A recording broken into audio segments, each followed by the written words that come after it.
La TVNet citoyenne de se décaler de la table. Là, c'est les élus qui se mettent là, la presse, elle est sur la droite ici. Je vais me mettre là. Voilà. On a un conseil avec pas mal de choses à l'ordre du jour. Premier point à l'ordre du jour, le choix de gestion des domaines skiables. Je vous rappelle que depuis maintenant près de 2 ans, nous sommes ensemble, pas tout à fait 2 ans d'ailleurs, et si on avait un syndicat mixte des stations des Bauges, c'était l'idée de pouvoir travailler ensemble. Faire un syndicat mixte, c'est bien, de mettre 2 entités qui sont assez comparables puisqu'il s'agit de gérer des stations de moyenne montagne dans le même massif, ça avait une cohérence. Je vous rappelle qu'il y a une des stations qui est gérée sous forme de SEM, c'est la fameuse SEM des Bauges, qui gère Aillon Margeria depuis un moment, et puis Savoie-Grand-Revard qui est gérée sous forme de régie, donc sous gestion publique. L'idée, c'est de trouver un système qui nous permettrait le plus rapidement possible, on n'a pas de baguette magique, de pouvoir avoir une gestion commune de l'ensemble de nos stations des Bauges. Mais là, n'oubliez pas qu'on n'est pas dans un système de gestion publique, hein. On gère quand même une activité comme industrielle et commerciale, et c'est vrai qu'il y a quand même des économies à faire en termes de gouvernance, d'achat, bien sûr, puisque je vous rappelle que les chiffres d'affaires sont relativement proches, hein. Que ce soit du côté d'Aillon Margeria ou Savoie-Grand-Revard, c'est à peu près 2,5 millions chacune. Chacune des stations fait à peu près 2,5 millions. Donc c'est 5 millions de chiffre d'affaires. Donc 5 millions, ça commence à être un chiffre conséquent pour des stations de moyenne altitude. Ensuite, qu'est-ce qui reste comme forme de société?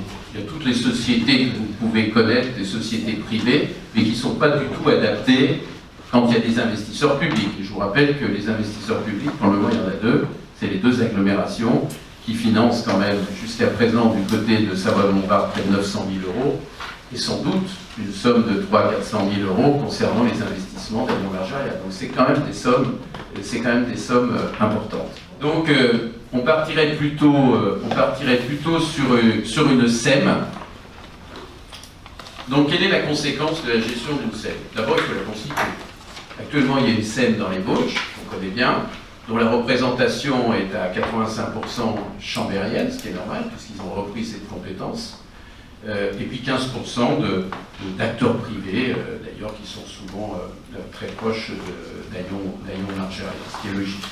Et puis de l'autre côté, il y a cette fameuse régie de gestion publique. Donc déjà, il faudra constituer une SEM, si on part vraiment pour une SEM, qui aura une représentation équilibrée pour le moins, puisqu'il faut au moins 85% de représentation publique, donc une représentation équilibrée entre les 2 agglos, pour le moins, ça serait pas mal. Comment on va qualifier cette SEM? Il y a plusieurs façons de qualifier une SEM. Il y a des SEM d'exploitation, ce qu'on appelle un affermage, c'est ce qui est le plus courant, c'est-à-dire qu'on confie à une SEM une exploitation. On a connu ça à Savoie-Grand-Revard, on connaît ça du côté d'Aillon Margeria, et le syndicat mixte porteur garde les investissements. Qui est plutôt une chose intéressante, puisque comme c'est de l'argent public qui va financer les investissements en grande partie, on verra comment, évidemment, ça permet aux 2 agglomérations qui sont représentées dans le syndicat mixte, autour de plans pluriannuels d'investissement qu'on connaît, de pouvoir alimenter le syndicat mixte qui, lui, a la charge des investissements, et la SEM qui, lui, de façon privée, de gestion privée, gérera la gestion, ce qu'on appelle un affermage. Alors pourquoi une gestion privée plutôt qu'une régie? Parce que les régies, on s'en aperçoit de plus en plus, on a les mêmes charges, hein, notamment charges de personnel, puisque le personnel est de droit privé, donc on paye les mêmes charges sociales qu'une boîte privée, et malheureusement, on n'a pas les mêmes avantages. Mais une régie, c'est fait évidemment pour des chiffres d'affaires qui sont de manière générale un petit peu plus faibles. Là, on va passer à 5 millions d'euros, Donc on comprend que cet affermage a un véritable sens.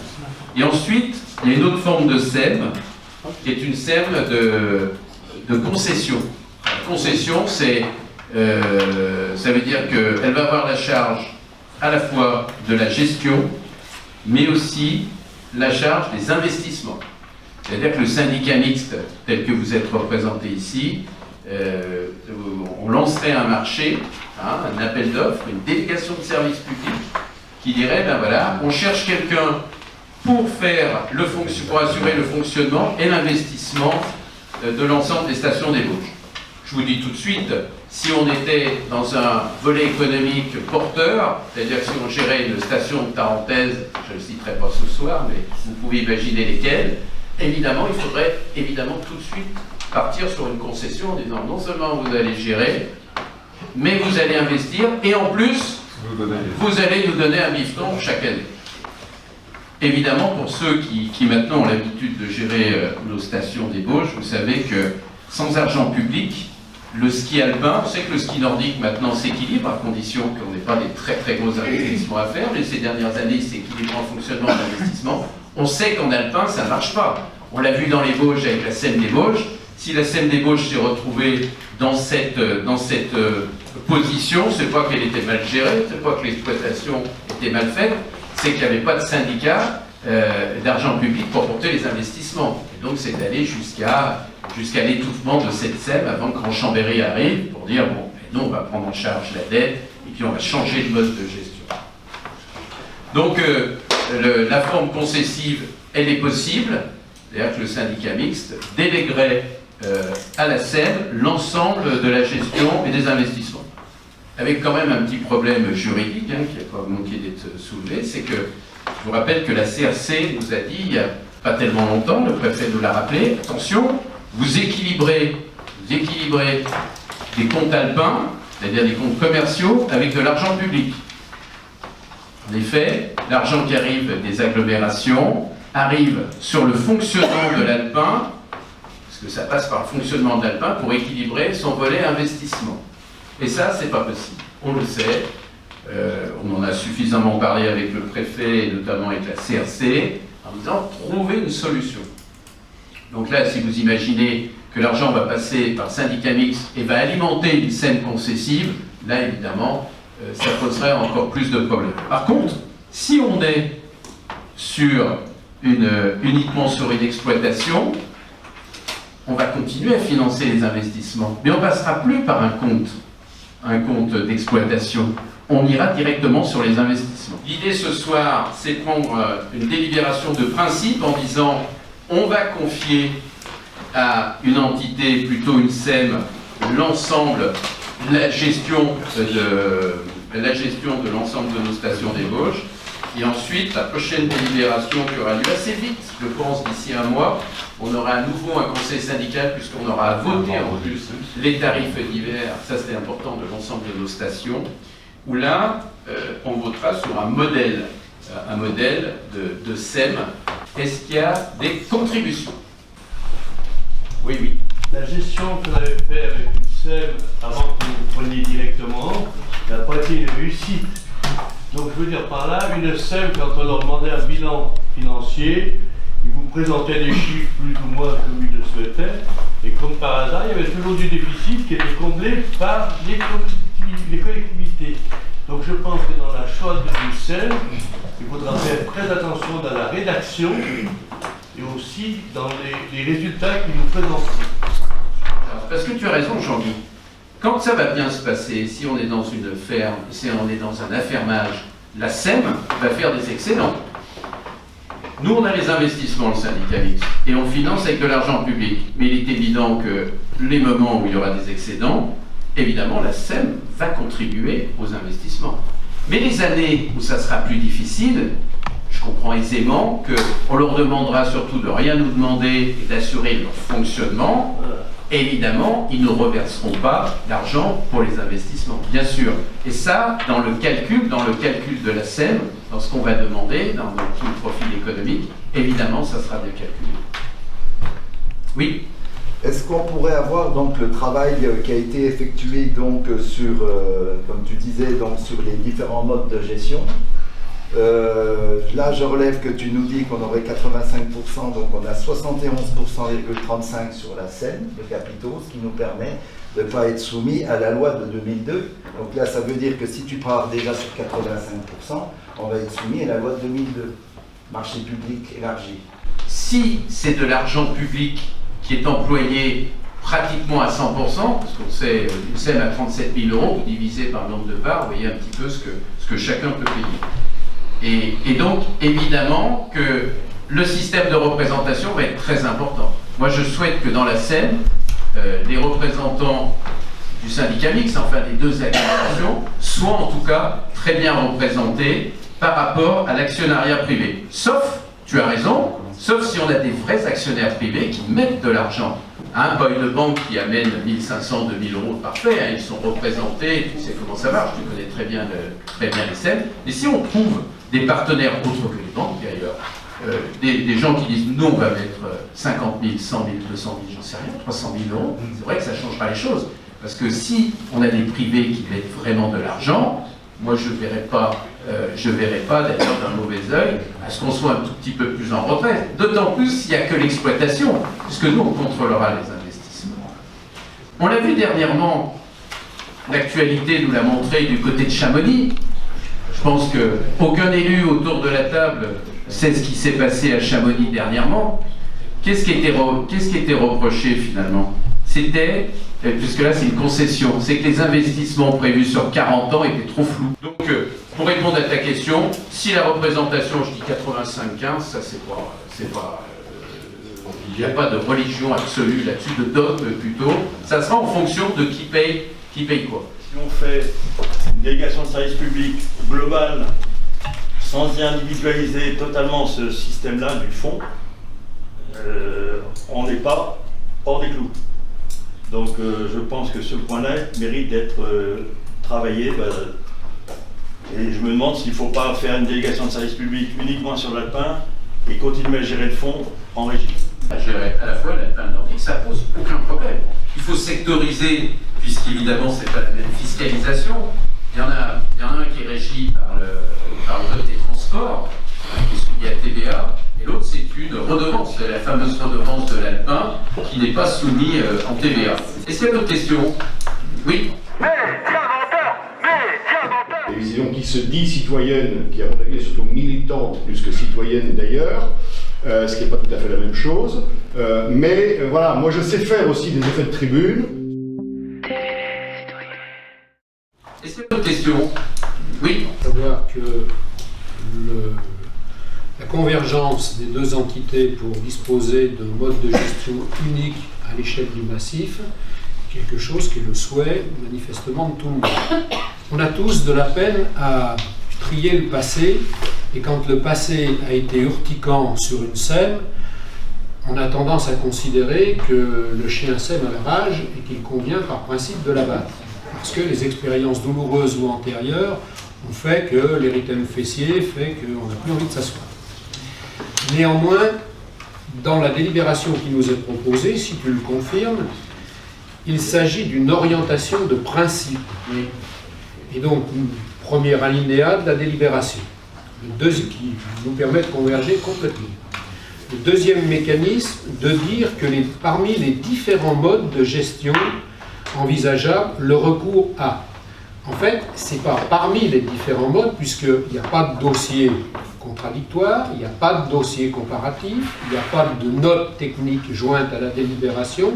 En fait, ce qui nous réunit là, c'est qu'on converge vers un mécanisme qui assoit une délégation de service public.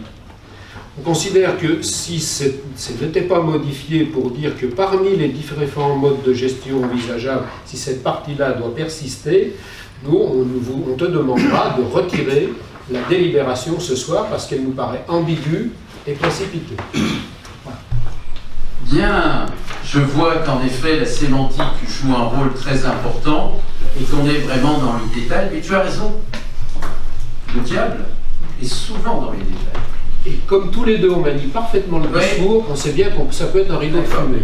Mais s'il faut modifier le point 2, tu le rédigerais de quelle manière, le point 2? Que le conseil syndical souhaite recourir à travers les différents mécanismes, obligatoirement à un mécanisme de DSP. Ça me va très bien. Ça ne pose aucun problème. Ça a été rédigé par des juristes qui ont l'habitude de faire ça. S'il faut changer pour que tu votes, que toi et certains d'entre vous votez cette délibération, on change, il n'y a pas de souci. Et donc du coup, il nous semble que ce qui nous réunit, c'est un mode de gestion Commun. Pour l'ensemble du massif.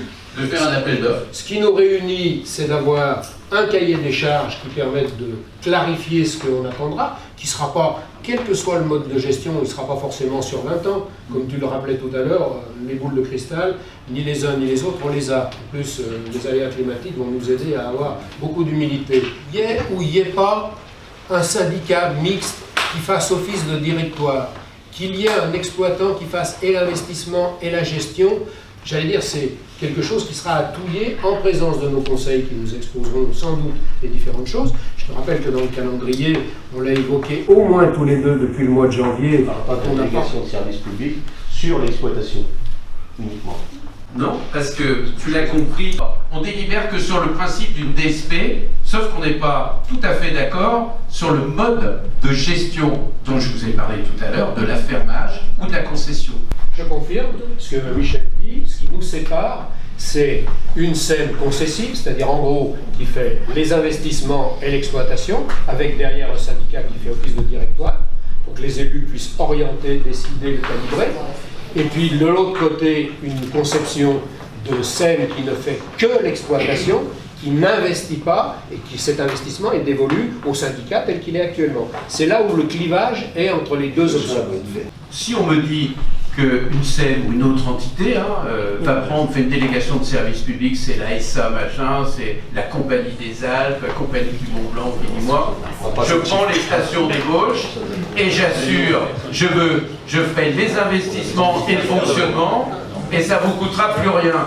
Je peux vous dire qu'on va faire un beau cahier des charges pour être sûr quand même que tout se passe bien dans les 20 prochaines années et puis ça se passera très bien.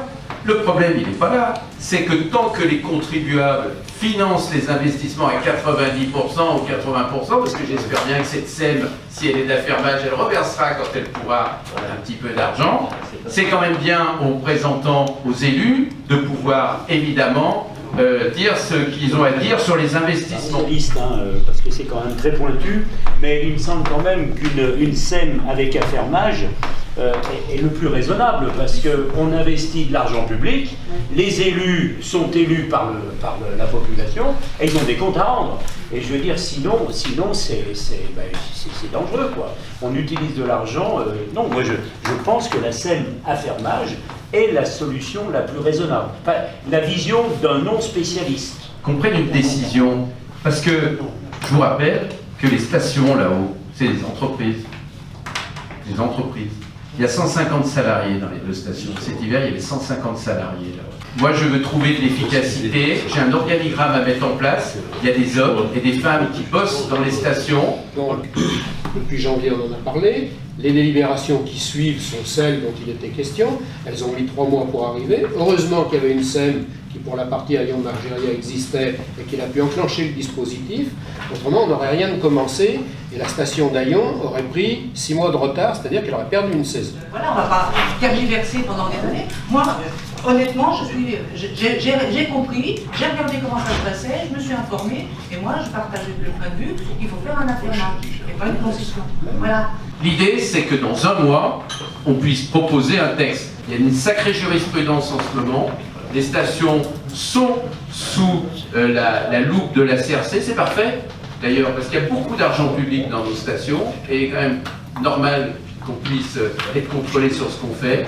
Le code des marchés publics est très compliqué sur les délégations de services publics. Il faut aller très vite. Si on n'est pas capable, d'ici un mois, de prendre une décision, on ne la prendra pas avant la fin du mandat. Bien, donc je vous propose de voter dans ce sens, avec une modification sur la l'idéa 2. On mettrait un recours à une délégation de service public, paraît le plus adapté pour gérer le domaine skiable. Donc je vous propose de voter. Est-ce qu'il y a des votes contre? Est-ce qu'il y a des abstentions? Abstention? Abstention? Eh bien, je vous remercie.